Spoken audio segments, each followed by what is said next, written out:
आज से 7वां अध्याय प्रारंभ करते हैं। 6 अध्याय हो गए।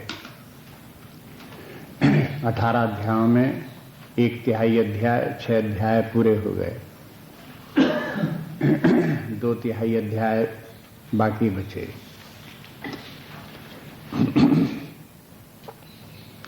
कहीं कहीं कुछ आचार्यों ने समस्त गीता को 3 भागों में बांटा है। उनको 3 षटक कहते हैं। 6 अध्यायों का एक षटक, दूसरे 6 अध्यायों का दूसरा, तीसरे 6 अध्यायों का तीसरा षटक, और इसका संबंध जोड़ा है तत्त्वमसि महावाक्य से। समस्त उपनिषदों का सार है तत्त्वमसि, तत्व त्वम असि। वो जो अनंत चैतन्य परमात्मा है वही तुम हो। इस महावाक्य को जगह जगह समझाया गया है, बहुत विस्तार इसका किया गया। समस्त वेदांत इसी की व्याख्या करता रहता है। गीता भी उपनिषद है। आप अंत में पढ़ते हो ओम तत्सदिति, उसके बाद उपनिषत्सु ब्रह्म विद्यायाम श्रीमद्भगवद गीतासु उपनिषत्सु। तो श्रीमद् भगवद गीता भी एक उपनिषद है। इसलिए उपनिषद का जो तात्पर्य है वो तात्पर्य इसमें भी, गीता में भी है। इसलिए प्रत्येक अध्याय में तत्त्वमसि महावाक्य का प्रसंग किसी न किसी प्रकार से आता रहता है। जब उसका जो है वो हो विचार करते करते अंत में पहुंचते हैं अध्याय के, तो फिर उसमें किसी न किसी प्रकार से कह देते हैं कि तत्त्वमसि, वही परमात्मा जो है वही तुम हो। तुम और परमात्मा दोनों एक ही हो। संपूर्ण गीता को भी इसी प्रकार से 3 भागों में बांट लिया। पहले 6 अध्याय जो हैं उनमें त्वम प्रधान है, माने त्वम की व्याख्या है। 6 इस अध्याय हो गए। अब आगे की जो 6 अध्याय 7 से लेकर के 12 तक होते हैं, इनमें तत्पद की व्याख्या है। तत् के माने परमात्मा, ईश्वर, उसकी जो है व्याख्या, प्रधानता उसी की है।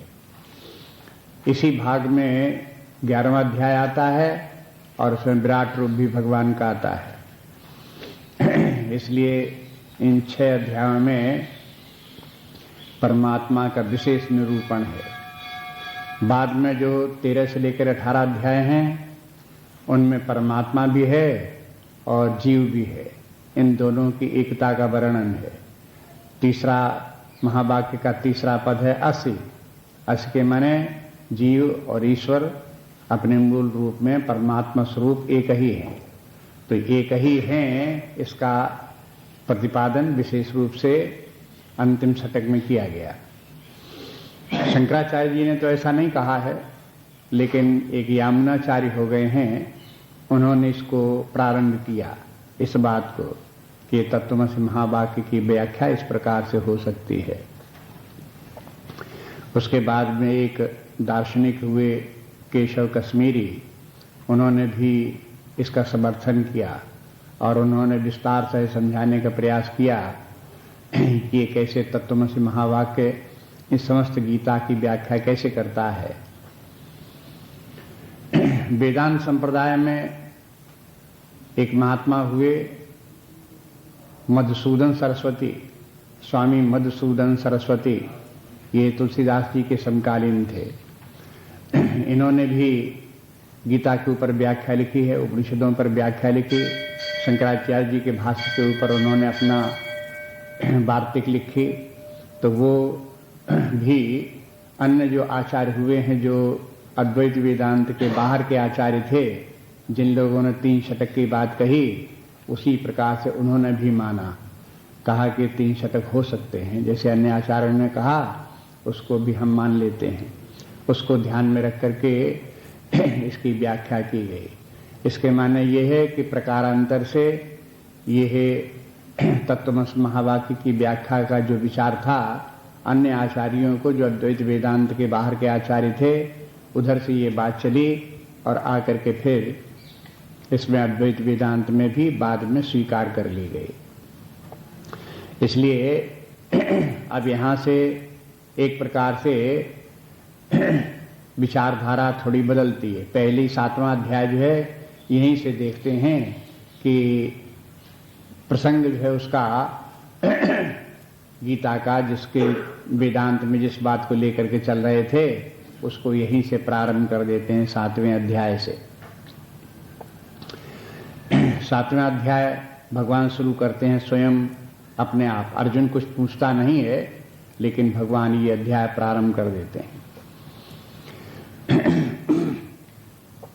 6वें अध्याय में देख चुके हैं, भगवान ने अर्जुन से कहा कि देखो परमात्मा का ध्यान करो, और ध्यान करने का तरीका बताया, कैसे एकांत स्थान में बैठो, कैसे शांत हो, अंतर्मुखी वृत्तियां बनाओ, अपने हृदय में उस परमात्मा का स्मरण करो, चित्तवृत्ति को एकाग्र करो, निरोध करो, जैसे दीपक के समान, दीपक की लौ के समान बिल्कुल स्थिर बना दो, अचल बना दो, और फिर अपने जो निर्विकार चैतन्य है उस चैतन्य का अपना स्मरण करो, उसी में अपने चित्त को लगाओ।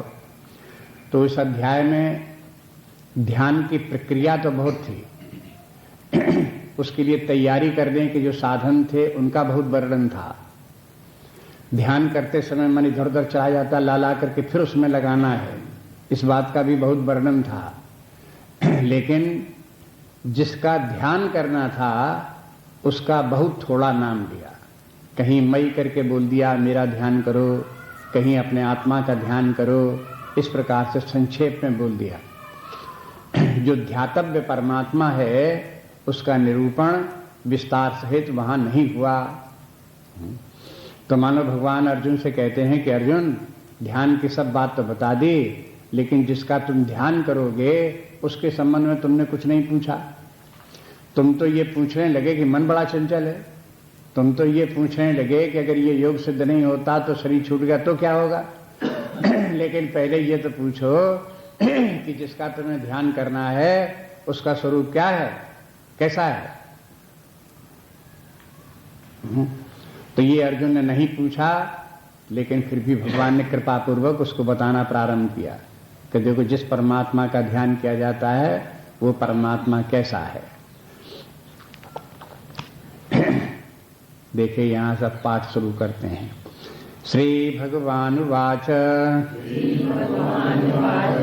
मय्यासक्त मनः पार्थ योगं युञ्जन् मदाश्रयः असंशयं समग्रं माम् यथा ज्ञास्यसि तच्छृणु।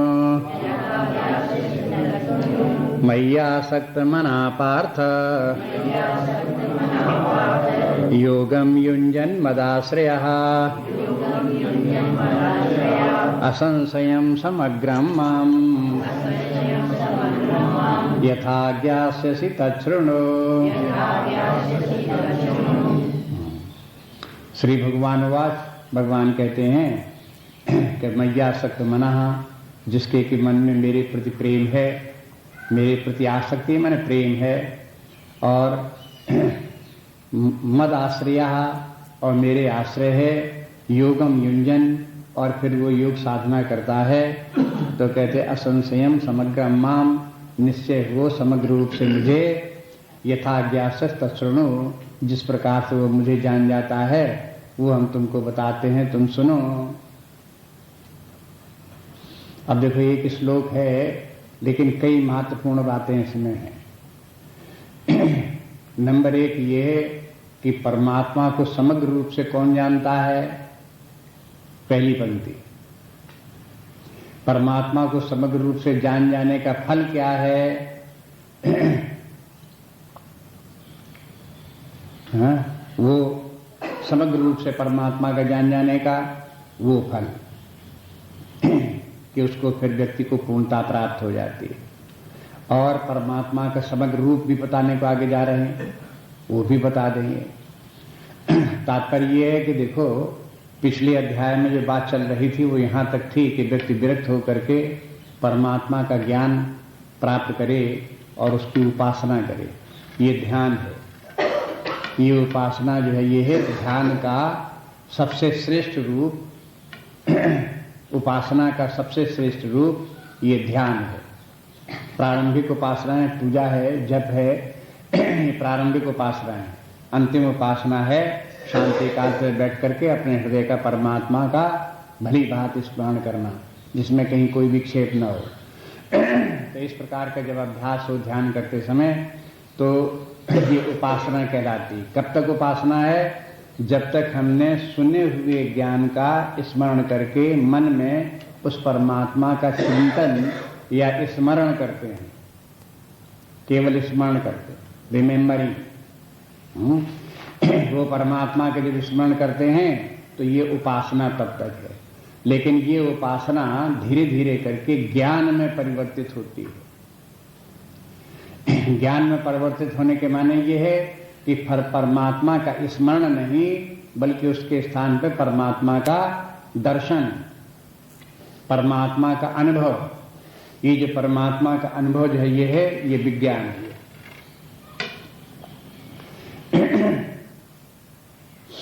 विज्ञान के माने है विशेष ज्ञान, विशेष के माने डायरेक्ट नॉलेज। परमात्मा का पहले तो हमें ज्ञान हुआ इनडायरेक्ट, शास्त्र के द्वारा, श्रवण के द्वारा, आचार्य के मुख से इनडायरेक्ट नॉलेज। ये मौखिक ज्ञान है, सुनने वाले व्यक्ति के लिए बौद्धिक ज्ञान है। लेकिन ये ज्ञान फिर अंत में स्वयं अपने अनुभव के रूप में अवतरित होता है। प्रकट हुआ कि जैसा अभी तक हम सुन रहे थे वैसा ही है, हमारे अनुभव में आ गया, अब कहीं किसी को बताने की जरूरत नहीं। तो जब इस प्रकार की बात आ जाए तब उसे कहते हैं विज्ञान। तो भगवान कहते हैं जब इस प्रकार से विज्ञान रूप में किसी कोई व्यक्ति मुझको जान लेता है तब वो समग्र रूप से जान लेता है। अब स्वयं उसे देख रहा है कि परमात्मा कैसा है, अनादि अनंत है, सच्चिदानंद स्वरूप है, शांत स्वरूप है, निर्विकार, निर्लेप, अखंडीकृत, ये जो कुछ भी उसके लक्षण गुणधर्म हैं वो स्वयं अपने आप ही अपने अंतरतम में उसका अनुभव कर रहा है। इसका नाम है समग्र रूप से परमात्मा का जानना। तो कहते हैं कि ये कैसे कोई व्यक्ति जानेगा समग्र रूप से, कि वो हम तुमको बताएंगे। तो आगे बताने के समग्र रूप से जानने के साधन बताएंगे कि कैसे बताया जाएगा परमात्मा है कैसे। दूसरी बात ये कि इसमें बताएंगे ऐसे परमात्मा को जानेगा कौन। हर कोई नहीं जान पाएगा। समग्र रूप से बता भी दिया जाए और भगवान बता भी दें तो भी हर कोई उसे जान नहीं पाएगा। कौन जान पाएगा? जिसमें कि पहली पंक्ति में 3 कंडीशंस बताई, जिसमें होंगी वही जान पाएगा। अब देखिए इसमें 3 कंडीशन कौन कौन सी हैं। एक बात तो ये है कि जिसका कि परमात्मा में प्रेम हो वही परमात्मा को जान पाएगा। परमात्मा में प्रेम ही नहीं है, प्रेम है संसार की वस्तुओं में, भौतिक वस्तुओं में, यश कीर्ति में, पद में, इनमें अगर किसी व्यक्ति की लिप्सा है तो परमात्मा को नहीं जान सकता। ये उसके लिए डिस्क्वालिफिकेशन है। इसलिए ये बता दिया कि परमात्मा को प्राप्त करने के लिए, जानने के लिए समग्र रूप से उसमें प्रेम होना चाहिए। कैसे प्रेम होना चाहिए? अब आप प्रेम से देख लो। जैसा प्रेम अपने परिवार में होता है, पुत्रों में होता है, धन में होता है, जहाँ ये लगना लगता है कि अगर ये धन नहीं होगा तो फिर हम जिंदा रहना बेकार है, ये पुत्र नहीं होगा तो जिंदा रहना बेकार है, इस प्रकार से जो बुद्धि आती है तो ये प्रेम का लक्षण अपने आप पहचान करके देखो। जैसा यहाँ जगत में कहीं वस्तु या व्यक्ति के प्रति प्रेम होता है, ऐसा प्रेम परमात्मा में हो। और भगवान ने प्रेम, परमात्मा में जो प्रेम होता है वो प्रेम कहलाता है, लेकिन भगवान ने यहाँ पर उसका नाम रखा आसक्ति, मई आसक्ति। आसक्ति तो वो प्रेम है जो संसार में होता है, व्यक्तियों के साथ, धन आदि के साथ जो प्रेम होता है उस प्रेम को आसक्ति कहते हैं। लेकिन इस लौकिक आसक्ति को भगवान ने अपने साथ जोड़ करके ये संकेत भी कर दिया कि जैसे आपको आसक्ति शरीर से लेकर के परिवार, धन संपत्ति और पद इत्यादि में है, या स्वर्ग आदि में जैसी आपकी आसक्ति है, वैसी आसक्ति मुझ में होनी चाहिए। जब वो आसक्ति परमात्मा में हो जाएगी तो होगी तो आसक्ति ही, लेकिन नाम बदल जाएगा और उसका नाम हो जाएगा प्रेम, उसका नाम हो जाएगा भक्ति। तो व्यक्ति को पहले तो ये परमात्मा में इस प्रकार की भक्ति होनी चाहिए। उसी को परमात्मा समग्र रूप से प्राप्त होगा, ज्ञात होगा। नंबर 2 बात ये अंत में देखिए, सबसे अंत में मद आश्रय, और जो मेरे ही आश्रित है उसको परमात्मा प्राप्त होगा। आश्रय के माने क्या है? जो उसी के भरोसे रहे, उसी के ऊपर निर्भर रहे। परमात्मा से प्रेम कर लेना तक तो गनीमत है, हो सकता है, लेकिन जब परमात्मा पर आश्रित रहने की बात आती है तो फिर मुश्किल पड़ता है। आश्रित व्यक्ति अपने बाहर की परिस्थितियों पर आश्रित रहता है, धन पर आश्रित रहता है, परिवार पर आश्रित रहता है, मित्रों पर आश्रित रहता है, अपने अनुकूल जो व्यक्ति हैं उन पर आश्रित रहता है। तो आश्रय रहने का भी व्यक्ति का बाह्य जगत की कहीं न कहीं कोई न कोई वस्तु, व्यक्ति इत्यादि पर आश्रित रहता है। वहां वो आश्रित न रहे, आश्रित रहे परमात्मा पर, उसको परमात्मा समग्र रूप से प्राप्त होता है। आश्रित रहने का अब स्वयं ध्यान दो तो अपने आप लगने लगेगा कि आश्रित रहने का तात्पर्य क्या है। आश्रित रहने का तात्पर्य ये नहीं कि कोई व्यक्ति चुपचाप बैठा रहे और कुछ करे धरे नहीं और ये कहे कि परमात्मा हमें अपने आप खिलाएगा, हम तो उसी के आश्रित हैं, इस प्रकार से नहीं। ये तो आलसी लोगों ने शास्त्रों का मिस इंटरप्रिटेशन किया। देखो, गलत अर्थ लगाना बहुत आसान है। व्यक्ति की दूषित प्रवृत्तियां होती हैं, उनके कारण से गलत अर्थ लगाता रहता है। परमात्मा के आश्रित रहने का मतलब ये कि निरंतर परमात्मा की सेवा में भरसक लगे रहो, जितनी ताकत उतने शक्ति से परमात्मा की सेवा करते रहो, लेकिन न परमात्मा से कुछ मांगो, न बाह्य जगत से कोई आशा रखो। परमात्मा अपने आप ही आपकी सेवा को देख करके जितनी आपको आवश्यकता है उससे अधिक देगा। इसका नाम है परमात्मा के आश्रित रहना। आगे 9वां अध्याय, उस 9वें अध्याय में भगवान आश्वासन देते हैं कि देखो, योगक्षेमम वहाम्यहम, ऐसे व्यक्ति का योगक्षेम मैं ही वहन करता हूं। कैसे व्यक्ति का? जो निरंतर परमात्मा का चिंतन करता है, परमात्मा के आश्रित रहता है और परमात्मा की सेवा कार्य में लगा रहता है।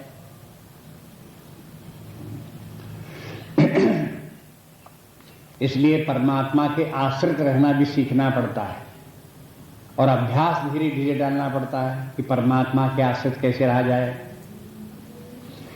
संतों महात्माओं को देखो, वो कैसे परमात्मा के आश्रित रहते हैं, इसके अनेक उदाहरण आपको मिलेंगे।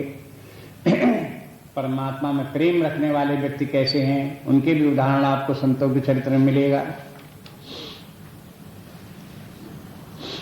अब ये लोग, जैसे विवेकानंद जी के संबंध में कहा जाए या राम तीर्थ के संबंध में कहा जाए कि ये लोग विदेश में चले गए, इंग्लैंड पहुंच गए, अमेरिका पहुंच गए, लेकिन अपने पास एक ढेला नहीं ले गए। वहां पहुंचे तो लोगों ने पूछा, आप यहाँ कहाँ आए हो, कहाँ ठहरोगे, क्या खाओगे? तो उनके तो मन में ये था कि यदि परमात्मा सर्वत्र है, तो अमेरिका में भी होगा, इंग्लैंड में भी होगा, और अगर हम परमात्मा के आश्रित हैं तो वो परमात्मा यहाँ भी है, तो उसी के आश्रित हम हैं। तो जैसे योगक्षेम भारतवर्ष में वो हमारा वहन करता रहा, अमेरिका में भी करेगा, इंग्लैंड में भी करेगा। ऐसे विचार करके वो वहां पहुंच गए और बिना किसी परिचय के, वैसे व्यक्ति परिचय ढूंढता है। जो कच्चे मन का व्यक्ति है वो पहले ढूंढेगा कि भाई कहीं पत्र व्यवहार करके पूछ पांच लोग हम आ रहे हैं तो कम से कम एंटरटेन करने वाला कोई होगा कि नहीं होगा। यहाँ पर भी जो प्रारंभिक साधु सन्यासी होते हैं वे भी घर से निकलते हैं और घूमते हैं समाज में सेवा का कार्य करते हुए, लेकिन शुरू में पहले पत्र लिखते हैं। जहाँ जहाँ उनके मित्र लोग हैं, जहाँ जहाँ उनके रिश्तेदार हैं, उनको पत्र लिखते हैं कि हम आ रहे हैं, हम आना चाहते हैं, 1 दिन के लिए 2 दिन के लिए आना चाहते हैं। तो उन्होंने कहा हाँ आ जाओ तो उनको भरोसा हो गया बस उसी भरोसे के आधार पर वो चल दिए और वहां जाकर के 1-2 दिन ठहरे। वहां से तब तक उन्होंने कहीं दूसरी जगह फिर पत्र लिखा कि हम लोग उस स्थान पर आ रहे हैं। उन्होंने कहा कि हाँ आ जाओ, या टेलीफोन किया तो उन्होंने कहा कि हाँ आ जाओ। तो वहां से टिकट लिया, फिर चल दिए, दूसरे स्थान पर पहुंच गए। तब किसके भरोसे चल रहे हैं? वो चल रहे हैं भरोसे व्यक्तियों के।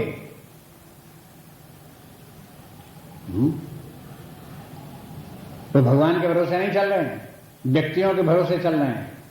कच्चा मन है अभी इसलिए, लेकिन पक्का मन हो तो कहीं किसी को पत्र लिखने की जरूरत नहीं, कहीं किसी को टेलीफोन करने की जरूरत नहीं।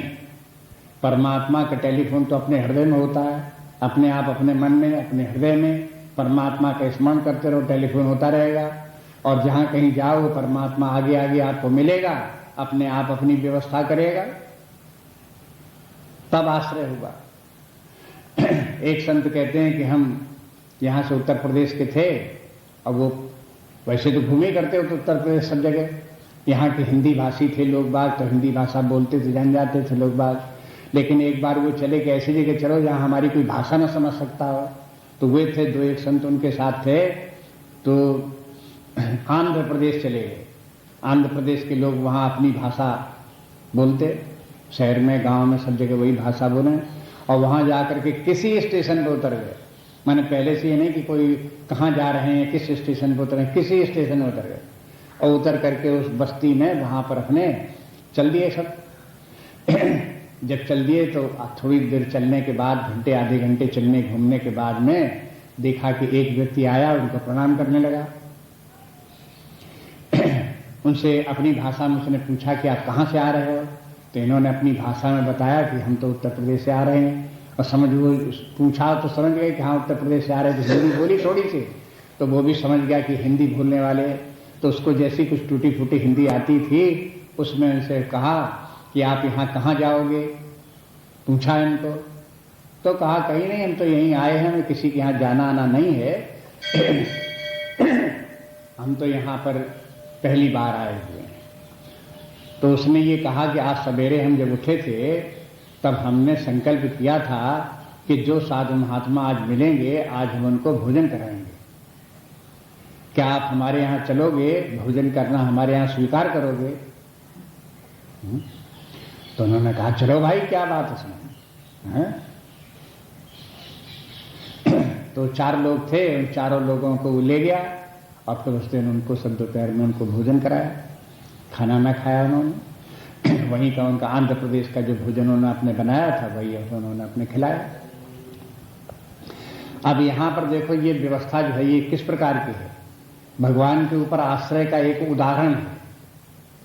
यही एकमात्र तरीका नहीं है, इस प्रकार का ये एक उदाहरण है कि परमात्मा पर आश्रित हैं और जहाँ कहीं जाएंगे वो परमात्मा जो है इस प्रकार से कहीं न कहीं व्यवस्था इस प्रकार की करेगा, खाने को, ठहरने को, रहने को, कहीं न कहीं कुछ न कुछ मिलेगा। लेकिन परमात्मा में विश्वास होना चाहिए। बिना परमात्मा में विश्वास हुए कोई परमात्मा पर आश्रित नहीं रह सकता। जिन लोगों को परमात्मा में विश्वास नहीं है वो जाकर के विश्वास नहीं है ये बात वहीं सिद्ध हो जाती है जब व्यक्ति परमात्मा पर आश्रित रहने की हिम्मत नहीं करता। यदि परमात्मा पर आश्रित नहीं है तो इसके माने उसे परमात्मा में विश्वास नहीं। जिसके ऊपर वो आश्रित है वहीं उसके ऊपर उसे विश्वास है। अब ये स्वयं अपने आप ही विचार करके देख लो इस प्रकार से है या नहीं है। जहां कहीं भी आश्रय हो उसको अपने आप देख लो कि हमारा वहां विश्वास है कि नहीं, और जहां विश्वास हो आप देख लो आपका मन वहां आश्रित रहता कि नहीं रहता। तो परमात्मा में विश्वास हो, हाँ, तो परमात्मा पर आश्रित व्यक्ति रहे और परमात्मा में ही उसका प्रेम भी हो। जैसे बाह्य जगत में हम देखते हैं लोगों से हमें विश्वास होता है किसी के ऊपर तो उसी के आश्रित रहते हैं और उसी से प्रेम भी करते हैं। लेकिन एक बात और भी है, इसमें एक पद और भी है, योगम युंजन। योगम युंजन, योग के माने आपको बार बार बताते रहे हैं कि योग के माने है कर्मयोग, कर्मयोग के माने निष्काम कर्मयोग। तीसरे अध्याय में ये युंजन शब्द खूब आता रहा, छठवें अध्याय में युंजन शब्द खूब आता रहा। अपने मन को परमात्मा में लगाओ और परमात्मा के लिए कार्य करो। हमारे जितने भी कार्य हैं वो अपने स्वार्थ के लिए होते हैं। पहले हम देखते हैं कि इससे अपना क्या फायदा है, और जिसमें अपना फायदा दिखाई दिया वो कार्य किया। तो ये जो है तरीका जो है, ये इसके माने परमात्मा पर विश्वास नहीं, परमात्मा में भक्ति नहीं, परमात्मा के आश्रय नहीं। आप अपना स्वार्थ न देखो, अपना फायदा न देखो, ये देखो कि हम परमात्मा का क्या कार्य कर सकते हैं। जो कार्य परमात्मा का कर सकते हैं उस कार्य को शांत पूर्वक करते रहें। परमात्मा का कोई काम अटका नहीं है, आप करोगे तो होगा, नहीं करोगे तो होगा। लेकिन परमात्मा को समग्र रूप से अगर प्राप्त करना है तो आप परमात्मा का कार्य करो, उसके परिणाम स्वरूप परमात्मा का समग्र ज्ञान, पूर्ण ज्ञान आपको प्राप्त होगा। वो अपने आप को आपके सामने रिवील कर देगा, उद्घाटित कर देगा, प्रत्यक्ष हो जाएगा कि देखो ये रहे हैं, देख लो। अपने आप को सब सामने उपस्थित कर देगा। इसलिए जो कुछ भी करो उस परमात्मा के लिए करो। और जब ये तीनों बातें एक साथ होती हैं तब उस व्यक्ति का व्यक्तित्व सुगठित कहलाता है। अंग्रेजी में बोलेंगे इंटीग्रेटेड पर्सनैलिटी। इंटीग्रेटेड पर्सनैलिटी के माने क्या हुआ? जब तीनों बातें एक स्थान पर हों, जिसमें हमारा विश्वास, उसी पर हम निर्भर रहते हों और उसी से हमारा प्रेम हो। जहां ये तीनों अलग अलग फैल गए, किसी से प्रेम, किसी पर आश्रित, किसी के लिए काम, तो पर्सनैलिटी कैसी हो गई? डिसइंटीग्रेटेड, विखंडित व्यक्तित्व। इस बात को समझने की कोशिश करें। ये भारतीय संस्कृति के इंटीग्रेटेड पर्सनैलिटी का आदर्श है। पश्चिम में इंटीग्रेटेड पर्सनैलिटी की बातें करते हैं लेकिन उनकी परिभाषाएं अपनी हैं। भारतीय संस्कृति में इंटीग्रेटेड पर्सनैलिटी की परिभाषा ऐसी है जो दोनों स्थानों में लागू होती है। भौतिक जगत की सफलता में भी लागू होती है और परमार्थ में भी लागू होती है। अगर इसी प्रकार से कोई व्यक्ति भौतिक जीवन में भी अपनी इंटीग्रेटेड पर्सनैलिटी को इंटीग्रेट करके जहां उसका विश्वास हो वहीं उसके आश्रित रह करके उसी प्रेम रह करते हुए उसी के पर समर्पित होकर के कार्य करे तो भौतिक जगत में भी इंटीग्रेटेड पर्सनैलिटी होगी और व्यक्ति को निश्चित 100% सफलता मिलेगी। कोई कारण नहीं कि वह असफल हो जाए। लेकिन जब व्यक्ति की पर्सनैलिटी डिसइंटीग्रेटेड, सुगठित न होकर के विघटित, विखंडित होती है, तब ऐसा व्यक्ति दुर्बल हो जाता है। और दुर्बल व्यक्ति जब भौतिक कार्य भी करते हैं तो उसमें असफल हो जाते हैं और फिर बाद में जगह जगह नाम धरेंगे, इसके कारण हो गया, उसके कारण हो गया, ये बिगड़ गया, ऐसा हो गया, बाई चांस हो गया। कोई न कोई और बहाने उनकी बुद्धि में आते हैं, लेकिन ये बात उनकी ध्यान में नहीं आती कि हमें यहां सफलता प्राप्त करने के लिए कैसे इंटीग्रेटेड पर्सनैलिटी की आवश्यकता थी, जो हम में स्वयं नहीं है।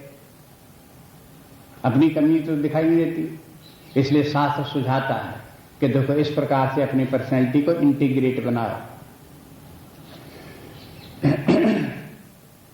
एक उदाहरण देकर के आपको और स्पष्ट कर दे बात। ये पहली पंक्ति वाला जो प्रश्न ये है, ये बहुत महत्वपूर्ण है।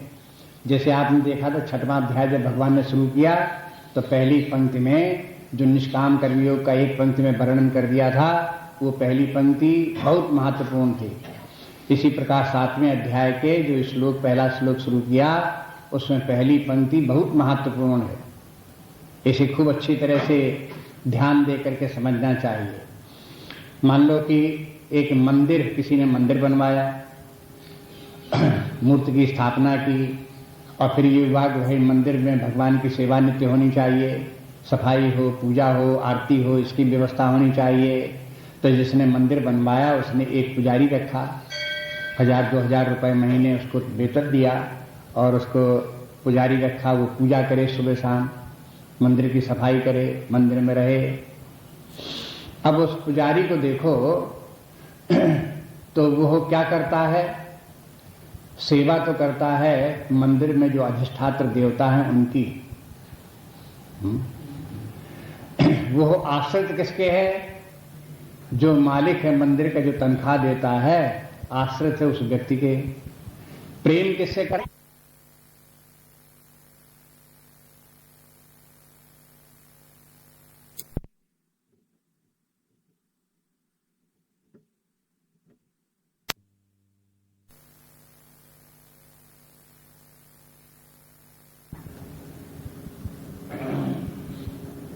अब आपको दिखाई दिया कि उसकी पर्सनैलिटी किस प्रकार से 3 दिशाओं में विभक्त है। इसका नाम है डिसइंटीग्रेटेड पर्सनैलिटी। अच्छी तरह से पहन जाना है, खूब याद रखें इसको, और फिर अभ्यास डालने की पर्सनैलिटी इंटीग्रेट हो। हम ये नहीं कहते कि हमेशा हर व्यक्ति जो है वो परमात्मा ही में विश्वास रख करके उसी के प्रति तीनों बातों को वहीं समर्पित कर दे, ये नहीं कहते। भौतिक जीवन में जहां कहीं भी व्यक्ति सफलता चाहता है वहां भी उस व्यक्ति को ये तीनों काम एक साथ करके लगाने पड़ेंगे। पर्सनैलिटी डिसइंटीग्रेटेड हुई तो वो व्यक्ति का स्वभाव है, इंटीग्रेटेड पर्सनैलिटी हुई तो व्यक्ति का स्वभाव है। वो अपने स्वभाव को ऐसा बनावे कि वो इंटीग्रेट हो, और फिर उस इंटीग्रेटेड पर्सनैलिटी से चाहे वो हो अपने पारिवारिक कार्य करे, चाहे सामाजिक कार्य करे, चाहे राष्ट्र की सेवा करे, चाहे विश्व की सेवा करे, किसी क्षेत्र में कहीं भी कार्य करे, तो जिन ऐसे लोग जो हो गए हैं, जो सफल नेता लोग हो गए हैं, समाज सेवक हो गए हैं, उनकी पर्सनैलिटी इसी प्रकार की इंटीग्रेटेड थी। किसी की भी आप देख लो, जिसको आप सफल मानते हो, आपके सामने कोई आदर्श हो, तो आप देख लो उसकी पर्सनैलिटी ऐसी थी। शंकराचार्य जी की ऐसी थी कि नहीं थी? तलाश करो उसमें। तुलसीदास की ऐसी थी कि नहीं थी? तलाश करो उसमें आप। गांधी जी की इस प्रकार की थी कि नहीं थी?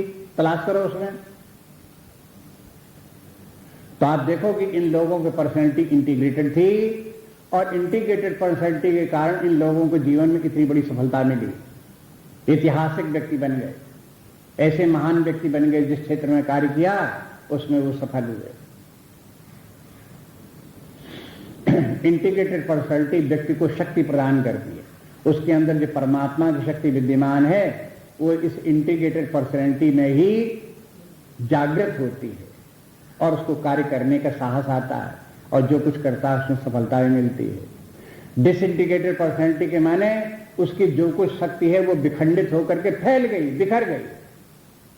बिखरी हुई शक्ति से कहीं कोई व्यक्ति कोई कार्य नहीं कर सकता, कहीं कोई सफलता नहीं प्राप्त कर सकता।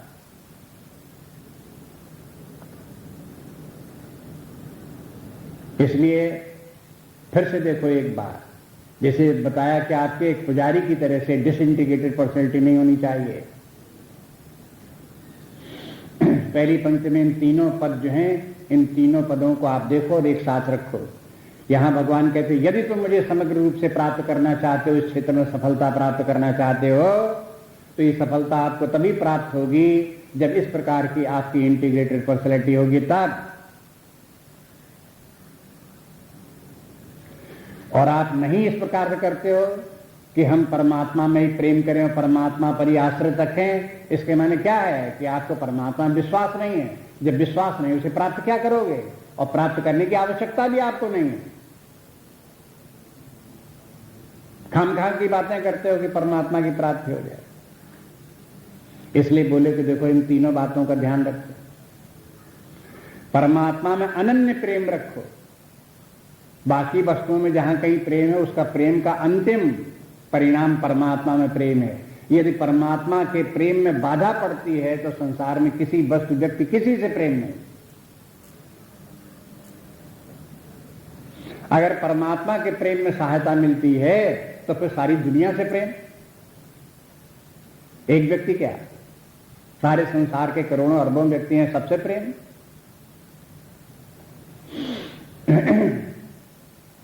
इसी प्रकार से आश्रय है तो एकमात्र परमात्मा का आश्रय। परमात्मा के आश्रय के बाद में आपको ये दिख सकता है कि कोई व्यक्ति खाता पीता भी है, उसके पास पैसे भी हैं और उसके पास और सहायक भी हैं, मित्र भी हैं, सेवक भी हैं, ये भी दिख सकता है, लेकिन उसका मन चूंकि परमात्मा पर आश्रित है, इसलिए बाकी आश्रय इसलिए हैं कि वो परमात्मा ने अब आश्रय उसको प्रदान कर रखे हैं। अब परमात्मा किसी को अगर मान लो योगक्षेम वाहन करेगा तो कैसे करेगा? कहानी में तो ऐसे भी कह सकते हैं कि भाई कहीं किसी दिन किसी व्यक्ति के पास खाने को नहीं रह गया तो भगवान थाली लगा करके सजा करके खाना लेकर के उसके पास आ गए योगक्षेम वाहन करने के लिए। लेकिन जब हम प्रैक्टिकल लाइफ में देखते हैं तो ये तात्पर्य इस प्रकार से, ये तो उदाहरण के रूप में हो सकता है, लेकिन परमात्मा जब योगक्षेम वाहन किसी का करता है तो परमात्मा की मालूम कितने हाथ हैं? 1000 हाथ हैं, अनंत हाथ हैं। वो किसी भी हाथ से किसी व्यक्ति की आवश्यकता पूर्ति के लिए भोजन दिला सकता है, वस्त्र दिला सकता है, उसको और जो कुछ दवा दारू जरूरत है वो सब दिला सकता है। वो किसी न किसी हाथ से उसको दे देगा। देने वाला व्यक्ति भले समझे कि मैंने दिया, लेकिन कोई व्यक्ति दे नहीं सकता जब तक तो उसके मन में प्रेरणा न हो। और उसके मन में प्रेरणा देने वाला कौन? परमात्मा। परमात्मा ने प्रेरणा दी, उसके मन में आया कि इसको खिलाओ। आंध्र प्रदेश का दिया, आपको उदाहरण दिया, वो वहां पहुंच गए। अगर परमात्मा ने प्रेरणा दी कि देखो जो आज संत तुम्हें दिखाई दें उनको आज भोजन कराना है, ये प्रेरणा उसके मन में आ गई। अब आ गई तो वो गया, बाहर निकला, जाकर दिखाई दे, जो दिखाई दी उनको ले आया, उनको भोजन करा दिया। तब उसके मन में एकाएक क्यों आ गई कि आज हम किसी को संतों को कोई जो मिलेंगे दिखाई देंगे उनको हम भोजन कराएंगे, है ना? बस ये परमात्मा इस प्रकार से लोगों के मन में प्रेरणा देता रहता है और प्रेरणा देकर के कराता रहता है जो कुछ भी किसी के द्वारा हो। अब जो परमात्मा से प्रेम रखने वाला हो वो यही समझना चाहिए कि जहां कहीं से जो कुछ भी हमको प्राप्त हो रहा है, हमारे जीवन की पूर्ति हो रही है आवश्यकताओं की, वो परमात्मा के द्वारा हो रही है। ये न समझे कि अन्य अन्य व्यक्ति दे रहे हैं और उनके प्रति जो है वो उन्हीं में आसक्त हो जाए। अरे ये तो हमको लिए बहुत किया, इसने तो हमारे लिए बहुत किया, और उसी के आश्रित हो जाए। ऐसे नहीं, उन सब में परमात्मा को देखे, ये देखे कि परमात्मा ने ही इस हाथ से हमको दिया, इसमें भी वही परमात्मा विद्यमान है।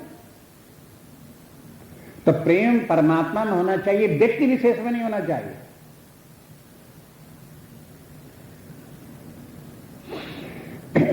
ये जो व्यक्ति हैं वो तो परमात्मा के हाथ हैं। जैसे ऑफिस में कहलाते हैं कि देखो एक कोई ऑफिसर है, सुपरिंटेंडेंट है, तो उसके अंडर में काम करने वाले 4-6 लोग हैं। काम बहुत बढ़ गया तो क्या करता है? एक डिमांड करता है, आई वांट 1 मोर हैंड। इसका क्या अर्थ हुआ? एक कटा हुआ हाथ थोड़ा चाहिए उसे, है? उसे एक व्यक्ति चाहिए, और जिस व्यक्ति के द्वारा वो कार्य और करा सके जो काम बाकी पड़ा हुआ है। ये हैंड किसका है? वो अगर मान लो एक अपॉइंटमेंट हो गया तो वो जो अपॉइंटमेंट हुआ वो किसका हेड हुआ? हैंड। वो जो सुपरिंटेंडेंट है या ऑफिसर है उसी का वो हैंड है। इसी प्रकार के दुनिया के जितने व्यक्ति हैं वे सब के सब परमात्मा के हैंड हैं। उन्हीं के द्वारा वो अपने भक्तों का, जो उनके आश्रित रहने वाले हैं, जो परमात्मा की सेवा में रह रहे हैं, उनकी शक्ति पूर्ति कराता रहता है। बताओ गांधी जी के जीवन में जो आवश्यकताएं थी पूर्ति हुई कि नहीं हुई? विवेकानंद के जीवन की जो आवश्यकताएं थी उनकी पूर्ति हुई कि नहीं हुई? ये बताओ कि राम तीर्थ के जीवन में जो आवश्यकताएं उनकी थी वो पूर्ति हुई कि नहीं, कि भूखे मर गए? अगर पूर्त हुई तो उन्होंने कौन सा कारखाना उनका चलता था, कौन सा व्यापार धंधा उनका होता था, कौन सा फंड कलेक्शन किए हुए थे, कहां से चलता था? अब ये भी बताओ कि क्या उनको ऐसा था कि साधारण व्यक्तियों को जितना मिलता है उतना भी उन्हें नहीं मिला? हाँ? स्वामी अखंडानंद जी तो ये कहते हैं कि हम तो ये देखते हैं कि अगर हमने कभी कोई कारखाना खोला होता, कोई दुकान खोली होती, तो हो सकता है कि हम कमा लेते। उस जमाने में एक लखपति हो जाना बहुत बड़ी बात थी। जैसे आजकल कोई सोचे तो लखपति तो कुछ नहीं, हर कोई है, करोड़पति होना चाहिए। जब करोड़पति के हाँ ये धनी व्यक्ति है। ऐसे उस जमाने में ये था कि लोगों किसी के पास 10,000, किसी के पास 20,000, किसी के पास 50 लाख, किसी के पास नहीं होते थे। अगर किसी के पास लाख हो गया शहर भर में तो लखपति के माने बहुत बड़ा धनी हो गया। तो कहा कि उस समय हम जो है चाहे जितना व्यापार धंधा करते, हम जानते थे कि हम लखपति नहीं हो सकते। ये हो सकता था हमने संस्कृत पढ़ी थी, अध्यापक हो जाते तो भी लखपति नहीं हो सकते थे। अगर हम पूजा पाठ वगैरह और लोगों को करवाते और प्रकार इस प्रकार का तो भी लखपति नहीं हो सकते थे। लेकिन हम देखते हैं कि परमात्मा की शरण में रहने पर हमको जबकि लखपति होने की कामना नहीं थी, हम चाहते नहीं थे, तो खामखा लखपति क्या करोड़पति हमको बना दिया। अब जो कुछ हमें प्राप्त हुआ हम फेंके फिरते हैं, ले जाओ तुम भी ले जाओ, ले जाओ तुम भी ले जाओ, ले जाओ तुम भी ले जाओ। अब उन्होंने अपना उदाहरण भी बताया और संतों को उदाहरण भी बताया। कहा कि देखो अब हम जो है इस समय इस अवस्था में, वृद्धावस्था में जो बीमारियां लग रही हैं और मर रहे हैं, वो परमात्मा ने इतना ज्यादा खिला दिया कि ओवर ईटिंग की वजह से मर रहे हैं। भूखों मरने का तो कोई सवाल ही नहीं है। और हमारे साथ में जितने हमने देखे संतों महात्माओं को, कोई भूखों नहीं मर रहा है, सब ओवर ईटिंग की वजह से परेशान है। लेकिन परमात्मा में विश्वास हो तब तो। विश्वास कैसे है? वो समझता है कि भूखों मरेंगे हम। परमात्मा है कहां जो हमें दे देगा? परमात्मा कहां खिला देगा? उसे कहां दिखाई देते कि परमात्मा के हजार हाथ हैं, कहीं से दे सकता है। और जो हम मांगेंगे नहीं तो हमसे और 4 गुना देगा, 10 गुना देगा। और जहां मांगे जो परमात्मा से जो मांगता है उतना मिलेगा, या आधा मिलेगा, चौथाई मिलेगा। लेकिन जो परमात्मा से बिल्कुल नहीं मांगेगा तो परमात्मा भी संकोच करेगा कि मांग नहीं रहा है, इसको और दो और दो और दो। इस प्रकार से परमात्मा पर आश्रित रहने के लिए डरना नहीं चाहिए। एक बात फिर आप समझ लो, ये बात, ये बड़ी महत्वपूर्ण बात है। आध्यात्मिक जीवन की पूर्णता प्राप्त करने का एक ये लक्षण भी है।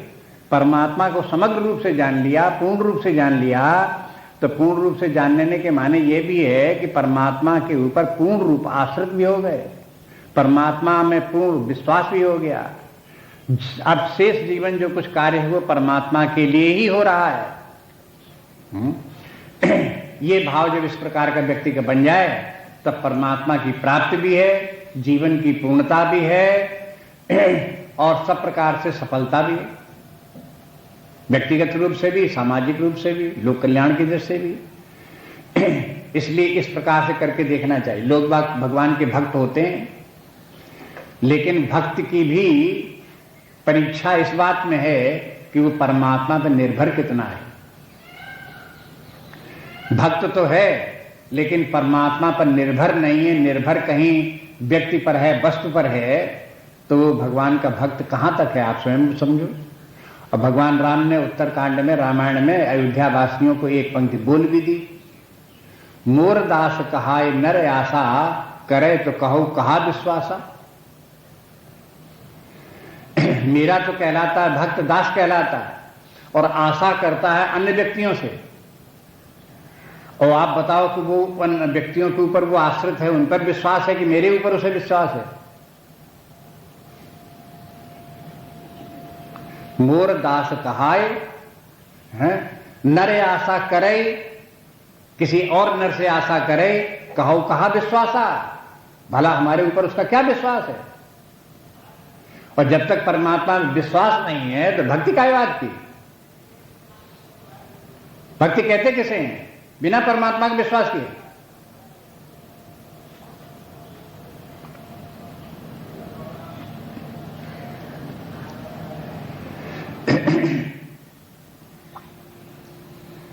ये योगम युंजन जो है, ये ही जब परमात्मा के लिए कार्य किया जाता है, उसकी सेवा के लिए कार्य किया जाता है, तो निष्काम कर्मयोग होता है। इसमें तीनों बातें हो गई, कर्मयोग भी हो गया, भक्ति भी हो गई, ज्ञान भी हो गया। परमात्मा पर विश्वास होना, उसके आश्रित होना ज्ञान की बात है। परमात्मा में प्रेम रखना भक्ति की बात है। परमात्मा के लिए कार्य करना निष्काम कर्मयोग है। जब ये तीनों योग एक साथ व्यक्ति में होते हैं, तब उस योग को स्वामी शिवानंद जी ने एक और नाम दिया, सिंथेटिक योग। नया नाम, सिंथेटिक योग। सिंथेटिक योग के माने सिंथेसिस की हुई है। किसकी किसकी? कर्मयोग, भक्ति योग और ज्ञान योग। इनके ताना बाना बुन करके एक ऐसा योग बनाया गया है जो समग्र योग है।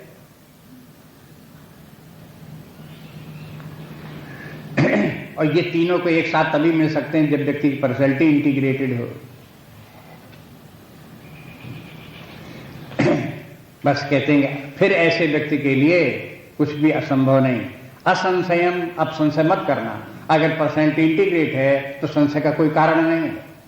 अगर पर्सनैलिटी इंटीग्रेट नहीं तो ही संशय भले करो कि पता नहीं सफलता मिले कि नहीं मिले।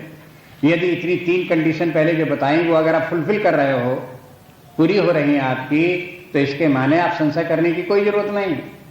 अब तो समग्र रूप से परमात्मा को जानेंगे। असंशयम समग्रम माम यथा ज्ञास तच्छृणु। वो बात सुनो कि परमात्मा को यथा ज्ञासी, माने जैसे परमात्मा को जानोगे सो जानो, और जैसा परमात्मा जानने में आएगा सो जानो। परमात्मा को जानने में 2 बातें, परमात्मा को कैसे जाना जाए, तो वो भी भगवान बताएंगे ऐसे जाना जाए। और परमात्मा को कैसा, परमात्मा जब जानने आएगा तो कैसा परमात्मा होगा, जो जानने योग्य परमात्मा वो कैसा परमात्मा है, हाँ? वो भी बताओ। तो कहते हैं ये दोनों ही बातें आगे बताएंगे। बस इतने ही रखते हैं, आगे अब अगले श्लोक कल देखेंगे। नान्या स्पृहा रघुपते हृदय मदीये, सत्यं वदामि च भवान् अखिलान्तरात्मा, भक्तिं प्रयच्छ रघुपुंगव निर्भरां मे, कामादिदोषरहितं कुरु मानसं च।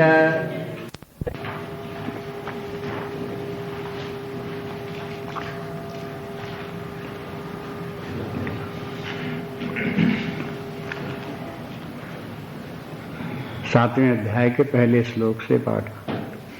श्री भगवान वाच, मय्यासक्त मना पार्थ,